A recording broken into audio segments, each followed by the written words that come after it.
ஒண்ணு தெரிஞ்சுக்க உலகத்தில் எம்மொழியும் கற்போம் நாங்கள் வாழ, எம்மொழி தமிழ் கற்போம் எங்கள் இனம் வாழ. மொழி என்பது ஒவ்வொரு தேசியத்தின் முகவரி.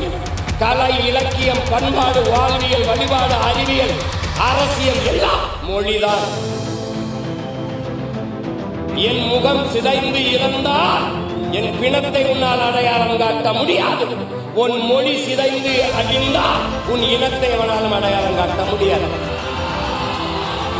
மொழி என்பது வெறும் தொடர்பு கல்வி அல்ல. மொழி மற்றவர்களுக்கு வெறும் கம்யூனிகேஷன், லாங்குவேஜ், தொடர்பு கல்வி. ஆனால் தமிழர்களுக்கு மொழி உயிர். அதனால்தான் தமிழுக்கு அமுதன் என்று பேர். அந்த தமிழ், இன்பத் தமிழ் எங்கள் உயிருக்கு நேர்ந்தது.